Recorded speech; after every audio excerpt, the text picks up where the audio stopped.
Buenas tardes a todos. Bueno, ya me ha presentado Sandra, me llamo María Fernández Miranda, soy periodista y escritora y efectivamente pues desde hace unos años dirijo en Vocento una web de bienestar que se llama WeLife y que no está tan alejado de los conceptos que estáis abordando hoy aquí, porque los supervivientes queréis cumplir más años, todos esos años de propina, que me encanta este recuento que habéis hecho, pero lógicamente también lo que queréis es cumplir esos años de propina con calidad de vida.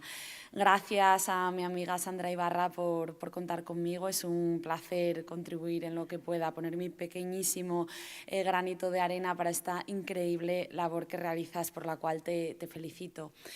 Yo durante muchos años he trabajado como periodista en revistas femeninas y por eso sé que la información no siempre debe ser igual cuando se dirige a la población en general o cuando se dirige hacia las mujeres. Me parece importante dar este punto de la perspectiva de género, porque ya sabemos que a menudo la salud, como tantos otros temas, pues se ha tratado siempre desde la visión del hombre. Por eso creo que va a ser muy interesante esta mesa a la que vamos a asistir a continuación sobre mujer y cáncer, y me gustaría llamar al escenario, por favor, al doctor Luis Rodríguez Tabernero, que es director médico de las Clínicas de Medicina Reproductiva Vida. Buenas tardes, doctor. También tenemos con nosotros a la doctora Alejandra Blum. Ella es jefa de hematología del grupo Recoletas Salud.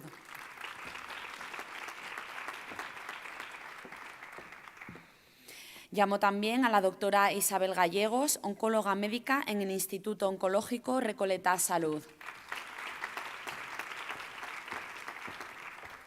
Tenemos también a la doctora Pilar Lacosta, responsable de la Unidad de Medicina Estética Oncológica en la Clínica Lomas Recoletas Salud.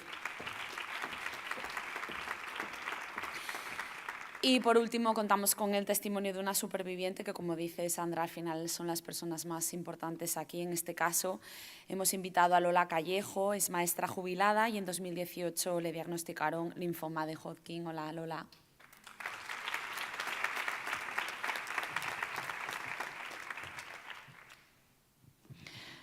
Bienvenidos. Es una mesa numerosa. Vamos a ver cómo nos organizamos para dar voz a todos, porque seguro que todos tenéis muchas cosas interesantes que contarnos. Creo que para ponernos un poco en situación, me gustaría preguntar a la doctora Gallegos cuál es la incidencia de cáncer entre mujeres en España y cuáles son los tumores más frecuentes que sufren las mujeres. Bueno, en primer lugar, buenas tardes a todos y muchísimas gracias a la invitación, Sandra, y enhorabuena por la Fundación y por estas iniciativas que además yo creo que están aportando mucho a los pacientes y a los profesionales sanitarios. Yo me llevo muchas reflexiones también de lo que estoy escuchando aquí. Y para abrir un poco la mesa con el tema de la incidencia, bueno, pues hay que dar datos, de nuevo los datos. Pues esto está registrado, tenemos el registro español, la red Redecan nos dice que en el año en el que estamos, 2024, los nuevos casos a los que se enfrenta este país en cáncer está en torno a los 300.000 pacientes nuevos ahora de cáncer. Saben que el cáncer es más frecuente en varones que en mujeres, un 60-40 en torno a esa cifra.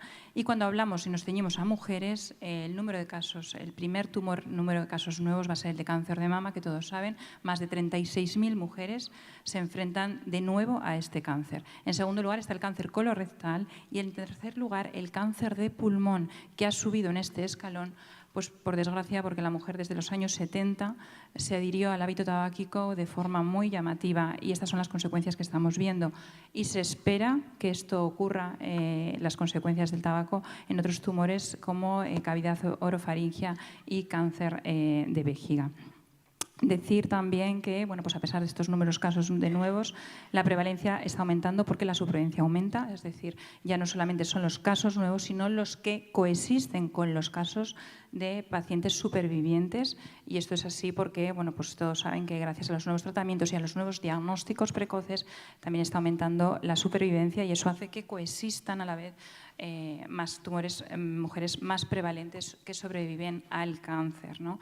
Y esto hila con mi última aportación para introducir la mesa, que creo que es muy importante, que es que nos enfrentamos por la prevalencia a largas supervivientes de diferentes tipos. Aquí quiero hacer un guiño que hay asistentes de cáncer de mama metastásico, porque cuando hablamos de supervivientes del cáncer, yo creo que tenemos que diferenciar dos grupos que son muy importantes. Es decir, una mujer se enfrenta a un cáncer, a unos tratamientos, cirugías, quimioterapias, lo que sea, y en un momento dado, para esos tratamientos, está libre de enfermedad y se dice soy superviviente del cáncer.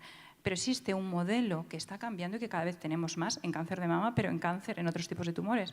Es decir, pacientes que sobreviven con el cáncer, es decir, tienen el cáncer presente, pero viven con el cáncer, es decir, siguen con sus terapias y sus tratamientos activos y también se convierten en supervivientes del cáncer. Y las necesidades van a ser las mismas o incluso mayores de estas largas supervivientes que tienen sus tumores activos. Ya se sabe cuáles son las necesidades de los largos supervivientes, hace falta recoger los datos y poner los recursos, pero no es nada desconocido que las mujeres que sobreviven a un cáncer van a tener alteradas muchísimas de sus esferas. Uno, bienestar físico, todo esto lo pongo sobre la mesa que luego mis compañeros irán abordando. Es clarísimo las alteraciones que van a tener de las secuelas a nivel de tratamientos. Ha salido la astenia, ha salido la neuropatía, recogida como una de las más importantes. Las alteraciones de su esfera personal e imagen corporal, súper importante en una mujer, y qué duda cabe que sentirse mejor ayuda a vivir mejor, abordaremos seguro después esto. Sus alteraciones en su vida sexual y reproductiva, qué duda cabe que cuanto más joven sea esa mujer, su panorama también va a cambiar y sus oportunidades. Sus alteraciones a nivel psicológico, y eso va a ser súper importante, y ya se sabe que son mujeres que quedan con alteraciones a nivel del sueño, a nivel de cognitivo, a nivel de la memoria, a nivel laboral, a nivel espiritual incluso, y todo eso exige de una labor integral de rehabilitación que tendríamos que plantearse si los sistemas están preparados para abordar todo esto desde el primer momento a una mujer se la diagnostica un cáncer y se hace larga superviviente. Muchas gracias, doctora Gallegos, por esta primera aproximación tan interesante. Qué importante los hábitos saludables, ¿verdad? Que tanto insistimos algunos periodistas en ello. Nos has comentado, bueno, siempre hablamos, cuando hablamos de mujeres, se habla mucho del cáncer de mama, pero existen otro tipo de tumores. Doctora Blum, tú te dedicas en concreto a tratar el cáncer hematológico. Yo creo que tengo la sensación de que es una de las especialidades más desconocidas para el gran público. Nos gustaría que nos contaras un poco de qué se trata y qué tipo de incidencia tiene sobre las mujeres, por favor. Por supuesto, y nada, antes de comentar esto, agradecer por supuesto a Sandra y a su fundación por la labor. Me sumo a los agradecimientos de todos mis compañeros y agradezco también la invitación a mi segundo hogar, que en muchas ocasiones es mi primer hogar, que es Recoleta Salud, por la invitación. Yo tengo la fortuna de dedicarme a la hematología. La hematología es una especialidad que tiene también una parte benigna, pero en este caso, pues básicamente vamos a hablar sobre la oncohematología. La oncohematología, pues son patologías cancerosas. De forma habitual se considera que el cáncer afecta de forma exclusiva a órgano sólido, por ejemplo, lo que comentaba la doctora Gallegos, mama, pulmón y demás. Sin embargo, los cánceres hematológicos al día de hoy en España pues, ocupan el 5º puesto en incidencia. Entonces, esto pues, nos sitúa en un panorama en el que bueno, pues, tenemos un gran número de pacientes oncohematológicos. A día de hoy se considera que hay entre 25.000 y 30.000 diagnósticos nuevos por año. ¿Qué pasa? Que este cáncer hematológico, que es lo que habitualmente conocemos, hay diferentes opciones, hay diferentes diagnósticos, digamos. Lo dividimos básicamente en enfermedades linfoides, que es donde entra el linfoma, como ha sido el caso de Lola, las enfermedades mieloides y otro subgrupo que ya bueno, es mucho más raro afortunadamente, pero que no es específico de cierta edad. Evidentemente, si comenzamos a desgranar un poco cada una de las patologías, sí que encontraríamos un pico de incidencia máximo en cada una de las patologías, pero bueno, se presenta de igual forma aproximadamente un 60% en los hombres, 40% en las mujeres, que es una incidencia también bastante alta y que pues puede presentarse desde niños hasta en pacientes muy mayores. Pues Lola, eso es lo que a ti me voy a separar un poco, eso es lo que a ti te tocó, un cáncer hematológico. Tú cuéntame, ¿qué se te pasó por la cabeza cuando recibiste este diagnóstico? Bueno, pues primero tuve una parte anterior que fue la de llegar a saber que era un cáncer, porque no sabíamos, tenía nuevamente tos y no sabíamos muy bien si era pulmón, si era algún virus, si era qué era. Hasta que descubrimos, entonces estaba asistida por un internista y tuvieron que hacerme una biopsia pulmonar para detectar si era cáncer, y efectivamente llegó el diagnóstico cuando me habían ya trasladado al hospital del Felipe II, al hospital Campo Grande, perdón. Y allí fue cuando me dijeron que, me dijo el internista, que tenía que cambiar de manos, que tenía que pasar a la hematóloga, a mi doctora Blue, y que me daba la enhorabuena porque era un linfoma de Hodgkin y que tenía muy buen pronóstico. Y con eso me quedé, con que tenía muy buen pronóstico. No leí internet, no leí más, no vi más información, solamente que tenía muy buen pronóstico y que tenía que saber y hacer todo lo que me dijera mi doctora Blum, a quien agradezco enormemente todo, porque, como le digo, si me llama alguna vez, por ejemplo, para este congreso, pues me dice, mira, es que con un poquito de, claro, pues de miedo de que le diga, ay, que no, ¿cómo me voy a presentar yo ahí con esa gente tan entendida, tan sabia? Y bueno, pues yo le digo, vamos a ver, tú me has curado, yo hago lo que tú me digas. Y aquí estoy, haciendo lo que ella me ha pedido. Y bueno, quería, por si acaso a alguien de la sala le viene bien, decir lo que a mí me vino bien. Por ejemplo, me vinieron muy bien las relaciones sociales y familiares. Me vino muy bien la confianza total y absoluta en mi doctora. Y me vino muy bien el funcionamiento del cerebro, que vosotras y vosotros sabréis más. Pero hizo que me olvidara de todo lo malo, hasta el punto de que ahora mismo cuando estoy hablando de mí, me parece que estoy hablando de otra persona. Y sin embargo, estoy hablando de mí. Soy yo. Pero yo soy una persona curada de cáncer, una mujer curada de cáncer. Y agradezco enormemente vuestra escucha y que haya personas tan sabias que se dediquen a la investigación, a la inteligencia artificial, para lo cual me presto, aunque no sean 1000 personas, pero me presto para cualquier experimento del tipo que sea, totalmente. Y me podéis felicitar porque en este octubre, que era como pensaba comenzar, llevo 6 años curada. Así es que muchas gracias. Enhorabuena. Y perdóname Sí. otro momentito, porque es que hay algo que tengo que decir. Es con respecto a la relación médico o oncólogo, oncóloga, hematólogo, quien sea, y paciente. Que por favor, mira, cada vez que yo llegaba a la sala de espera, y que llegaba siempre con una amiga, y me decían, ya abrían la puerta y me decían, mi Lola, para mí ya era curativo, ya era sanador. Entonces, por favor, pido a todo el personal sanitario que sea eso que han hablado aquí, más humano, que sea más cercano y que yo a mi hematóloga le doy desde aquí un achuchón. Y achuchón es una palabra que no quiere decir que es más allá de un saludo, es más allá de un estar correctamente en una consulta, de ser, de atender tus necesidades, de despedirte. Va mucho más allá lo del achuchón, es afecto, es confianza, es emotividad, es, bueno, que todas estas cosas que habéis dicho muy bien que hay que cuidar. Muchas gracias.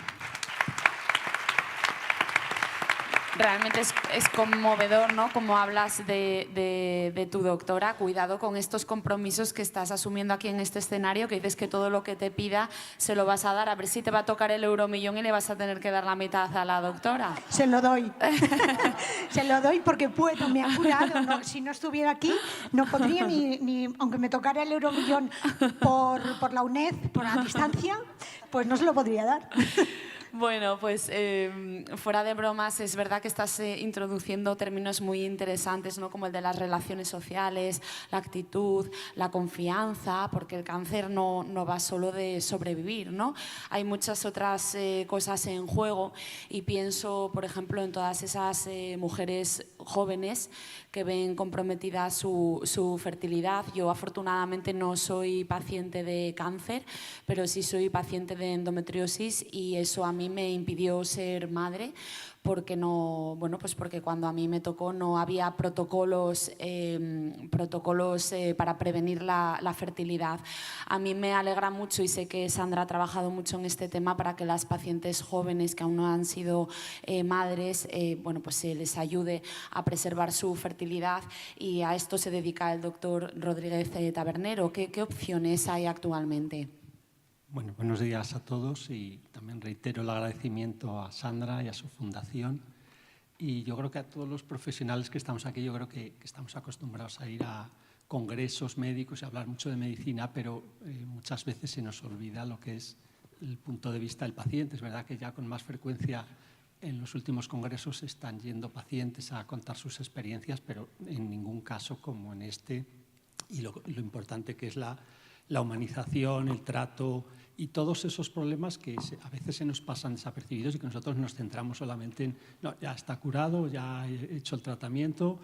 En nuestros casos, por ejemplo, antes cuando había un embarazo, hace unos años, embarazos triples, digamos, qué bien, no, ya está embarazada. Sí, pero lo que pasaba después con ese embarazo, cuidar 3 niños, todo eso hoy en día pues lo tenemos mucho en cuenta y lo que buscamos es otra cosa, ir a un embarazo seguro de un solo niño y que todo sea mucho más fácil. Y eso mismo yo creo que nosotros, o yo al menos siento que tengo la parte quizá más bonita de todo el problema oncológico, ¿no? Porque cuando a una chica, a una niña o a una mujer joven le diagnostican un cáncer de mama, eso supone un palo enorme en su vida y que en ese mismo momento nos la manden a un ginecólogo en el que le vas a contar, no, olvídate de tu cáncer, nosotros estamos pensando en que te vas a curar y que dentro de tu curación es fundamental que tú el día de mañana puedas llevar una vida normal, que puedas hacer lo mismo que hagan tus amigas y que puedas ser madre igual que lo son tus amigas, tus compañeras. Si tú tienes ese deseo, nosotros tenemos que ayudarte a conseguirlo. Y ahí es donde nosotros le ofrecemos pues, las distintas técnicas que tenemos hoy en día para la preservación de fertilidad. Fundamentalmente son 2, técnicamente tampoco vamos a entrar mucho en ello, pero en chicas muy jóvenes o prepúberes que todavía no han tenido la menstruación, pues lo que tendríamos que hacer es conservar tejido ovárico. Ahí sí que hay que hacer una pequeña intervención quirúrgica para extraer parte de la corteza del tejido ovárico y conservarla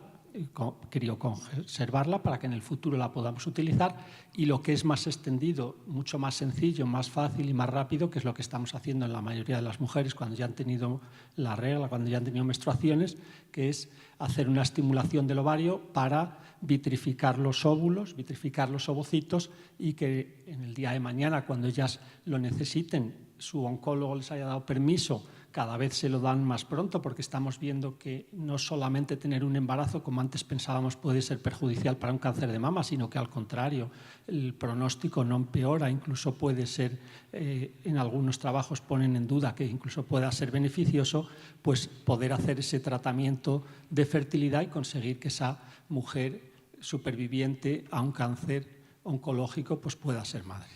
Pues estupendo ese trabajo y enhorabuena por ese esfuerzo, que desde luego no es una frivolidad, ¿no? Preservar la fertilidad, como tampoco es una frivolidad preservar la imagen, ¿no? Todos sabemos que cuando nos vemos bien pues nos sentimos mejor.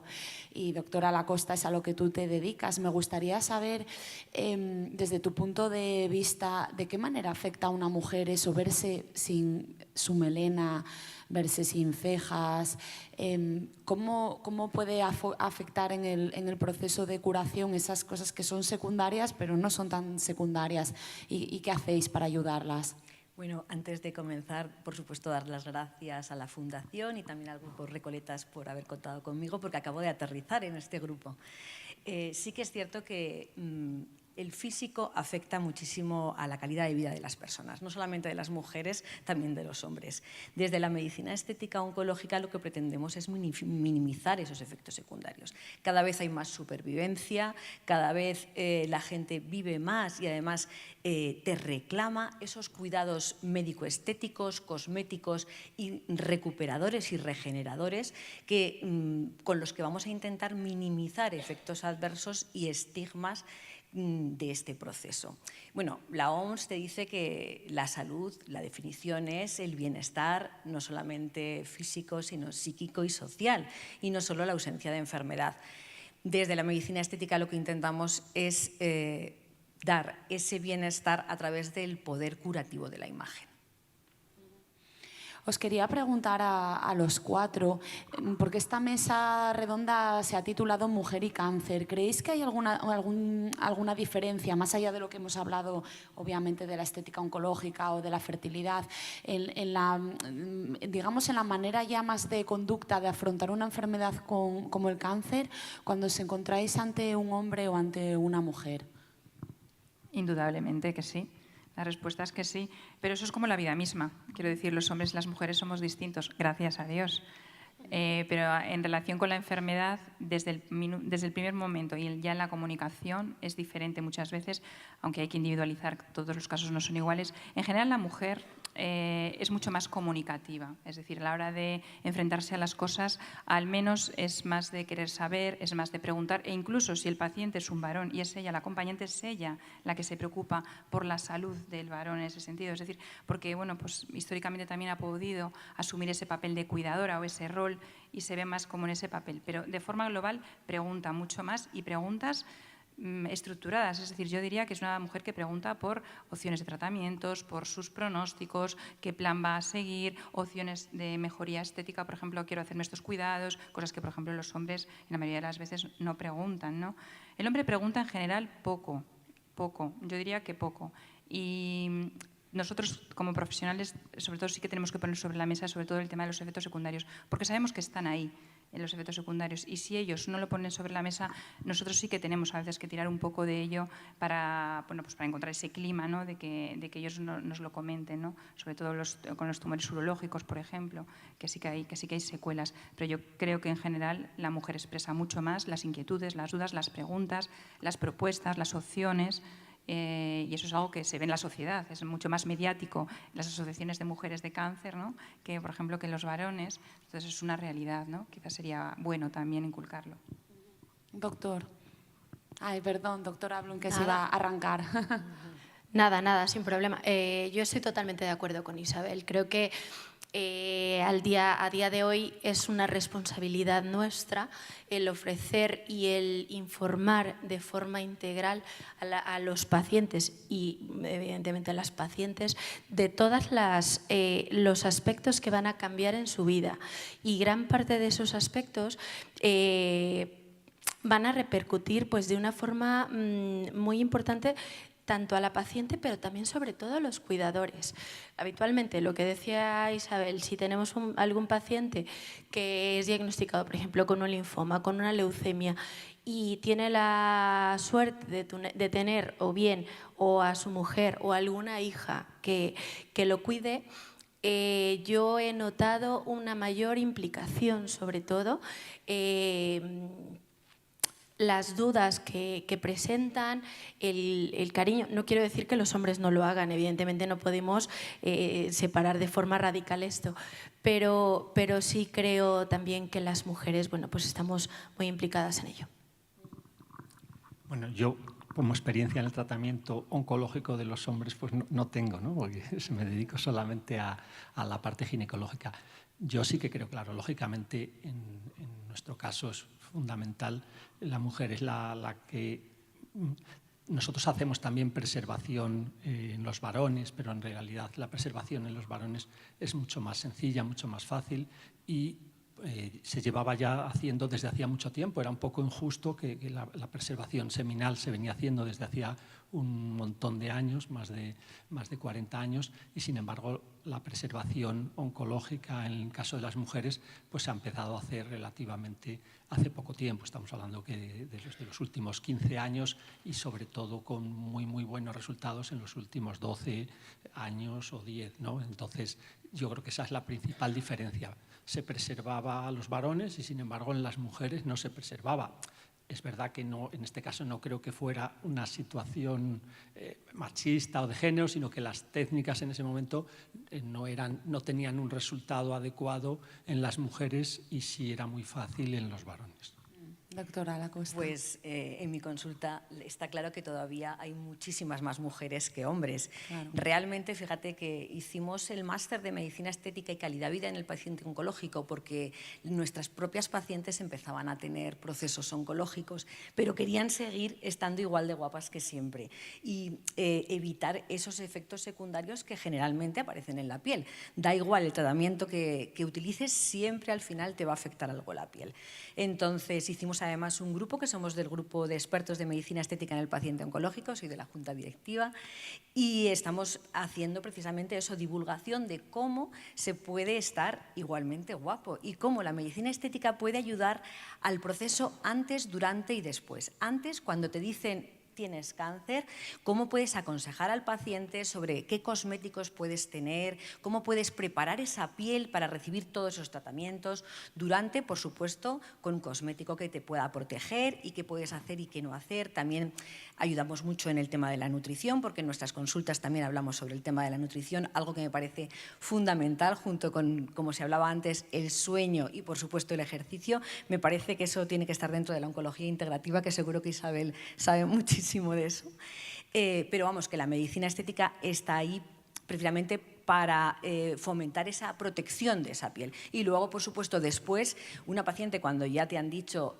bueno, pues ya estás curado, pasa muy poquito tiempo y ya puedes empezar a regenerar tu piel, a volver a recuperar volúmenes que a veces pues, han disminuido. También tienes un proceso de envejecimiento natural que además en paciente oncológico a veces se nota mucho más y que nos lo reclaman en nuestras consultas. Entonces, por eso me encanta estar en esta mesa, porque así os doy a conocer otra posibilidad que a veces en el paciente oncológico no cabe, ¿no? Porque dices, será demasiado, no sé, como poco científico, ¿no? O poco pensar en la medicina estética, si ya me estoy curando y ya me estoy salvando la vida, ¿no? Pero tener en cuenta que el físico de las personas, de verdad que sí, influye muchísimo en la calidad de vida. Muchísimo, muchísimo. Yo creo que es totalmente necesario, vamos, que las pacientes lo piden. Entonces, si nosotros les damos la oportunidad o les damos la orientación de lo que pueden hacer antes de recibir el tratamiento, y después cómo pueden recuperarse de mejor forma, lo agradecen muchísimo. Es que te preguntan siempre, fundamental. ¿pero puedo seguir utilizando mis mismas cremas? ¿Puedo utilizar los mismos cosméticos? La ducha, el gel de ducha, el desodorante, todo eso es verdad que en las consultas estaría bueno si el oncólogo tuviera que explicar todo eso, pero para eso tendría que haber pues eso, otro tipo de pacientes como somos nosotros que indica exactamente qué podéis utilizar y qué no debéis utilizar. Al hilo de lo que estás comentando, porque puede parecer como un poco frívolo. Sí. Es decir, yo veo a un paciente oncológico o incluso pacientes oncológicos que a lo mejor estás dando un pronóstico, que empezamos una carrera de fondo y les vas a acompañar todo el proceso y de repente pues, se plantean estas cuestiones. Es decir, las pacientes lo preguntan, esa es una realidad, la sociedad ha cambiado, la mujer quiere estar bien y una de las cosas que nos preocupaba a los oncólogos pues realmente era el desconocimiento. Es decir, ¿por qué? Nosotros estamos muy acostumbrados a trabajar todos con medicina basada en la evidencia. Es decir, yo no recomiendo o no apoyo algo, oye, que no hemos investigado previamente, que tenemos datos, de nuevo los datos, pero es que la medicina actual es medicina basada en la evidencia y nosotros tenemos que ser científicos y tenemos que ser serios con lo que hacemos y recomendamos a los pacientes. Entonces, hay muchas técnicas que se hacían en clínicas estéticas o fisioterapias de varios tipos, técnicas de bienestar, vamos a llamar, y teníamos dudas de que cuando nos preguntaban los pacientes no sabíamos qué responder, porque no teníamos o contrastados los datos o revisados. Bastante tenemos ya con saber todo nuestro día a día en todas las innovaciones. Entonces, esto era algo que preocupaba. Bueno, pues este año lo que hicimos fue hacer un trabajo entre varios equipos de hospitales de oncología con equipos multidisciplinares, dermatólogos, medicina estética, medicina regenerativa, cirugía plástica, equipos de nutrición expertos, ginecólogos con todas las técnicas de regeneración y todas las consecuencias y las secuelas a nivel sexual, y se ha hecho un documento que se ha recomendado y que se ha publicado, ya está publicado, precisamente dando evidencia y respuesta a todo esto, porque era una cosa que no teníamos previamente y que nos preocupaba.